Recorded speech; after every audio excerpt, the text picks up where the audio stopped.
जय श्री कृष्णा। राधे राधे। पेड़ कभी डाली काटने से नहीं सूखता, पेड़ हमेशा जड़ काटने से सूखता है।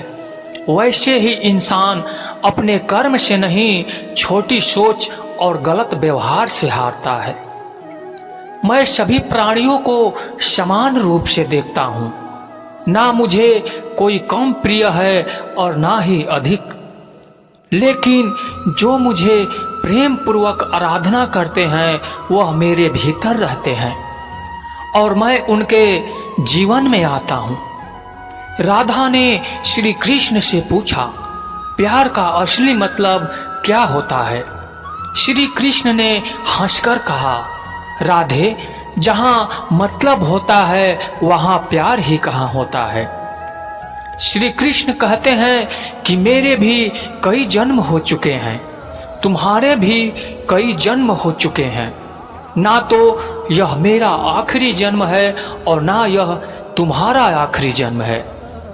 प्रेम एक ऐसा अनुभव है जो मनुष्य को कभी परास्त नहीं होने देता, और घृणा एक ऐसा अनुभव है जो मनुष्य को कभी जीतने नहीं देता। प्यार और तकदीर कभी साथ नहीं चलते, क्योंकि जो तकदीर में होता है उनसे कभी प्यार नहीं होता, और जिससे हमें प्यार हो जाता है वह तकदीर में नहीं होते हैं।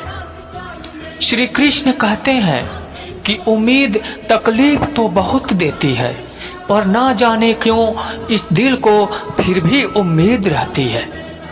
बनावटी रिश्तों से कई गुना बेहतर है कि आप अकेले रहो। मोहब्बत और नफरत कहने के तो दो मामूली शब्द हैं, पर यही दो शब्द इंसान को भगवान भी बना सकते हैं और शैतान भी बना सकते हैं। समय बताने वाले तो बहुत मिलेंगे, पर समय पर काम आने वाले बहुत कम मिलेंगे।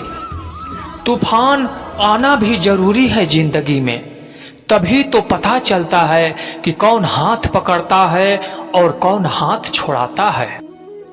पता नहीं है जिंदगी वापस मिलेगी या नहीं, इसीलिए दुख में, गुस्से में, नफरत में, नाराजगी में या किसी से झगड़ा करके इसे बर्बाद ना करें।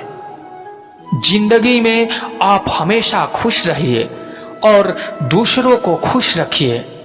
किसी से बार बार नाराज होने से बेहतर है अपने जीवन में उसकी अहमियत कम कर दो।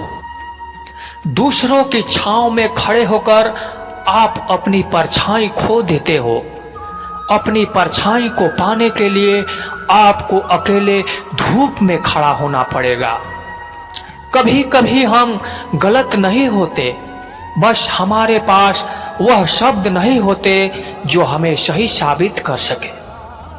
सच बोलने के लिए कोई तैयारी नहीं करनी पड़ती है, क्योंकि सच दिल से निकलता है। हिसाब रखा करो, लोग बड़ी जल्दी पूछ लेंगे तुमने मेरे लिए किया ही क्या है। शांत बने रहो जब तक तुम्हारा सही वक्त नहीं आ जाता। झूठ भी कितना अजीब होता है, खुद बोलो तो अच्छा लगता है और दूसरे बोले तो बुरा लगता है। कभी किसी का अपमान मत करो। आप शक्तिशाली हैं, यह अच्छी बात है, पर समय आपसे भी शक्तिशाली है, यह बात कभी मत भूलना। आपका भविष्य कैसा होगा यह इस बात से साबित होगा कि वर्तमान में आपकी दोस्ती कैसे लोगों से है। अंधेरे को हटाने में नहीं, दिए को जलाने में समय लगाइए। दूसरों को नीचा दिखाने में नहीं, खुद को ऊंचा उठाने में समय लगाइए। जिंदगी का सबसे कड़वा सच, अच्छी चीज आसानी से नहीं मिलती। अगर कोई आपके साथ रिश्ता नहीं रखना चाहता तो खुद को उसकी जिंदगी से दूर कर लो, क्योंकि वक्त खुद ही सिखा देगा उसे कद्र करना और तुम्हें सब्र करना। जिंदगी जीनी है तो तकलीफ तो होगी ही, वरना मरने के बाद तो भी जलने का एहसास नहीं होता। सबको खुश रखना जिंदा मेढकों को तराजू में तौलने जैसा मुश्किल काम है। एक को बैठाओ तो दूसरा कूद जाता है।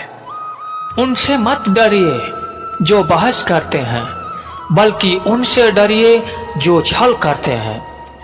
इस दुनिया में किसी से भी अपनी तुलना मत करिए। यदि आप ऐसा करते हैं तो आप खुद को अपमानित करते हैं।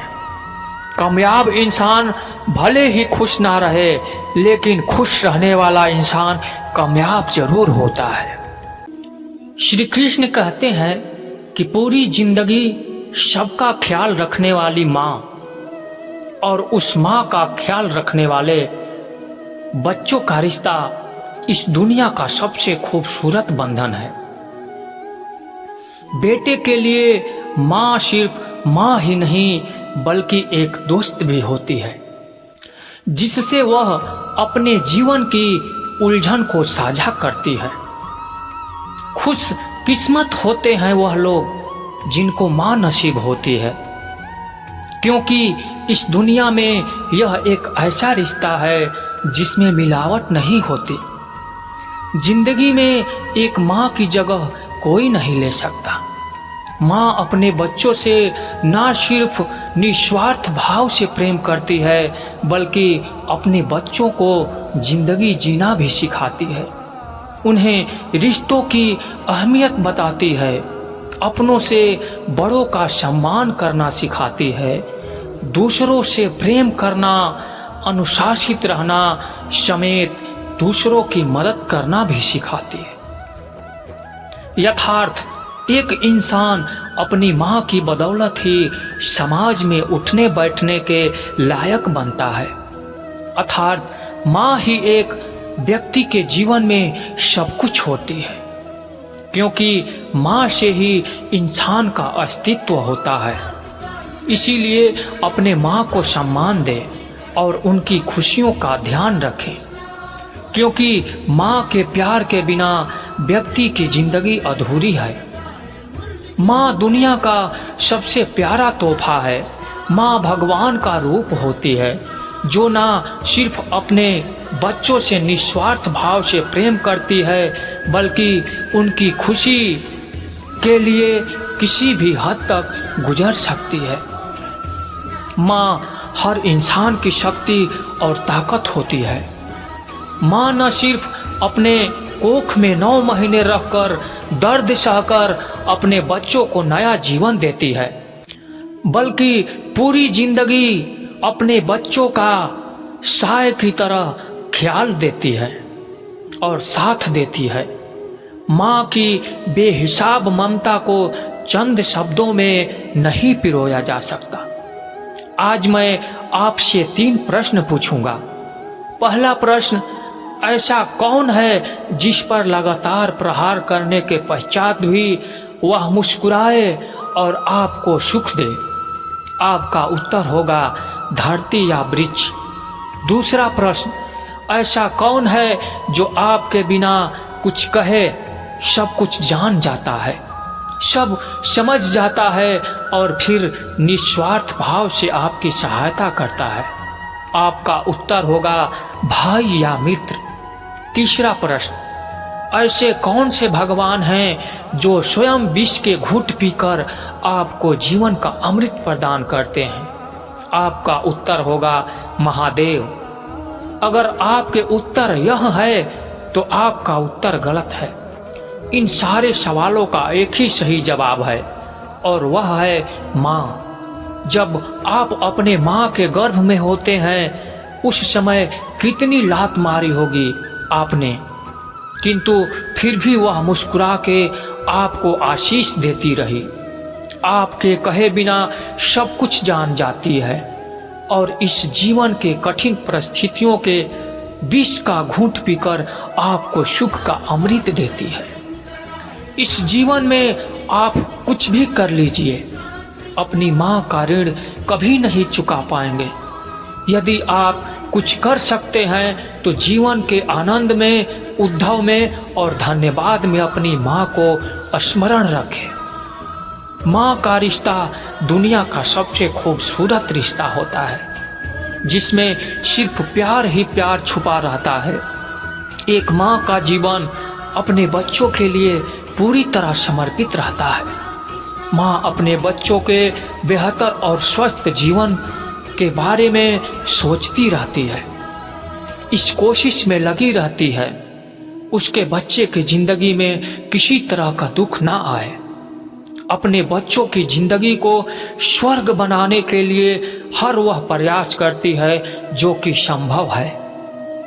वही जिस तरह माँ बच्चों की उज्जवल भविष्य के लिए अपनी तमाम इच्छाओं को मारती है और त्याग करती है, इस तरह बच्चों का भी दायित्व है कि अपनी माँ का सम्मान और उनकी खुशियों का ध्यान रखें।